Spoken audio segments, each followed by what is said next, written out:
New tech high schools are different. In new tech high schools, students learn by working in teams on carefully designed projects. These projects integrate content areas like math, science, and language arts, content areas which are most typically taught in isolation in traditional school settings.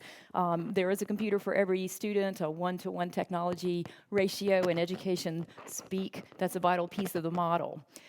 This project-based learning model not only helps kids learn those content pieces, but it also helps kids, and this is the crux of the matter, it also helps kids grow these critical non-cognitive soft skills, 21st century skills, like collaboration and analytical thinking, which are so important today.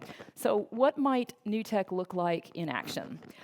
Let's say that a team of students is tasked with designing a roller coaster in a seismically active area in Japan. They are to work with a team of teachers and online and with other resources to access the information that they need, synthesize that into a design, and when their design is complete, to put that into, say, a video presentation, a scripted video presentation, and present that to their peers in schools, to their teachers, and to professionals in the community. So in that one project, you've got math, science, geography, geology, and English language arts. You've also got information accessing, analytical thinking, problem solving, teamwork, effective communication, and technology skills. These kids in new tech schools learn like we work. And when they graduate, and they graduate in very high numbers, they know how to succeed in college and in the workplace. They have those pieces.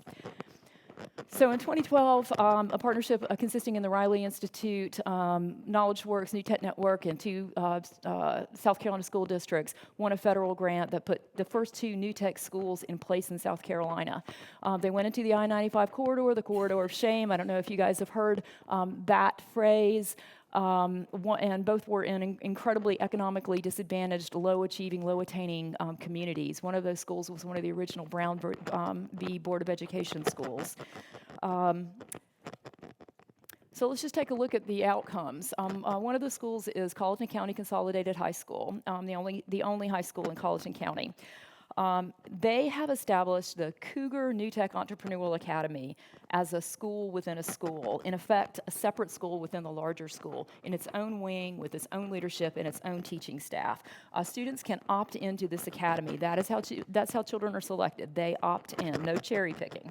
At Colleton High, the comparison on the education outcomes between the new tech kids and the other kids are quite compelling.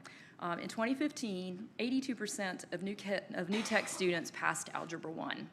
Just 70% of their peers in the broader high school population did. 75% of new tech students passed English 1. Just 59% of their peers did. 90% of new tech students passed Biology 1. Just 47% of their peers did. That is a lost opportunity, ladies and gentlemen. South Carolina new tech students now, the first new tech students are only now juniors, so we can't know how this will impact graduation rates in South Carolina, but we can take a pretty good guess. Across the nation, 95% of freshmen who enter the 167 new tech high schools graduate in 4 years. This tracks across wildly disparate geographic and socioeconomic settings. We have lots more data. Come to the Riley Institute if you'd like to know more. We like to talk about it. So thanks to South Carolina's New Tech team, Courtney Nance, who is here, who's the project director, Scott McPherson, who is the community liaison. We now have 9 New Tech schools in South Carolina. That number, and there's 2,700 students that are learning the New Tech way. That number will grow rapidly as the New Tech schools mature. They begin with the 9th grade, add the 10th and the 11th and the 12th as they go forward, and as we build the New Tech network, which we are committed to doing.